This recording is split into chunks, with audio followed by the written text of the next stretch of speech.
నన్ను అర్థం చేసుకోండి. తెల్ల బట్టలు వేసుకోవడం తప్పు కాదు, పెద్ద బైబిల్ పట్టుకోవడం తప్పేమి కలిగితే మనం ఆదివారం నాడు తెల్లటి వస్త్రాలు ధరించుకోవడం మంచిది. పరలోకి వెళ్ళాక తెల్లటి వస్త్రాలు ఉంటాయా, నల్లటి వస్త్రాలు ఉంటాయా? అందరికి వైట్ అండ్ వైట్. నువ్వు ₹1,00,000 పెట్టి పట్టు చీర కొనుక్కున్నా పరలోకంలో పట్టు చీర కట్టుకోవు. 50,000 రూపాయలు పెట్టి సూటు కొనుక్కున్నా పరలోకంలో సూట్ వేసుకోవు. నీకు 100 తులాల బంగారం ఉన్నా పరలోకం వెళ్ళాక ముక్కుకున్న మొత్తం ముక్కు పుల్లు ఉండదు. ముక్కుకున్నది, మెడకున్నది, చెవులకున్నది పరలోకం వెళ్ళాక కాళ్ళ కింద ఉంటుందంట. నన్ను అర్థం చేసుకోండి. తెల్ల బట్టలు వేసుకోవడం తప్పు కాదు, పెద్ద బైబిల్ పట్టుకోవడం తప్పేమి. మన వస్త్రాలు కూడా సాక్ష్యం చెప్తాయంట. మన బట్టల ద్వారా కూడా ఒకరిని మందిరం నడిపించవచ్చు. ఒక ఆత్మను మందిరం నడిపిస్తే ₹1,00,00,000 నీ అకౌంట్లో వేసుకుంటావు.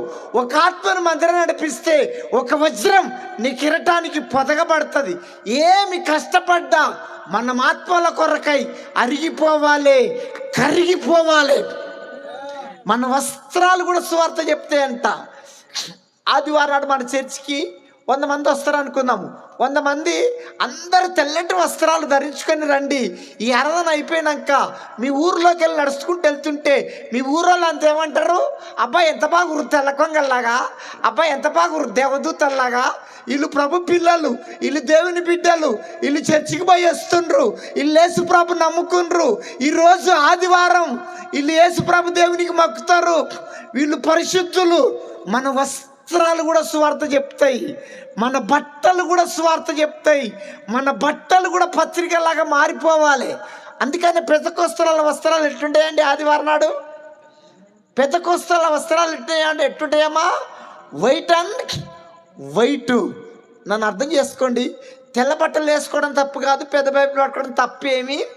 ఈ పాట నేనేట రాసుకున్నంటే ఓ పెద్ద మీటింగ్కు నన్ను పాటలు పాడి పిలిచిండ్రు. పాటలు పాడినా స్టేజ్ కిందికి దిగాగా ఇంకొక పాస్టర్ గారు నా దగ్గరకు వచ్చి, అయ్యా మాది పెద్ద చర్చి, 1,500 మంది ఉంటారు, ఒక ఆదివారం మా చర్చికి వచ్చి పాటలు పాడి సాక్ష్యం చెప్పిపోతావా అన్నాడు. సరే పలానా ఆదివారం వస్తాను. నేను చెప్పిన ఆదివారం పోయి ఇట్లా పుల్పిట్ ఉంటే ఇట్లా పుల్పిట్ కింద కార్పెట్ కింద కూర్చున్నా ఒక యవనస్తుడు 20-21 సంవత్సరం ఉంటాడు. తెల్ల పాయింట్, తెల్ల అంగి, కడకిస్త్రీ, దానికి గంజి పెట్టినే కానీ తెల్ల పాయింట్, తెల్ల అంగేసుకొని వచ్చి పులిపిటి ముందుకొచ్చి నిండు మొక్కలు నిలబడి చేతులు పైకెత్తి పోడుకు ప్రార్థన చేసి భాషతోడు కూడా మాట్లాడిండు.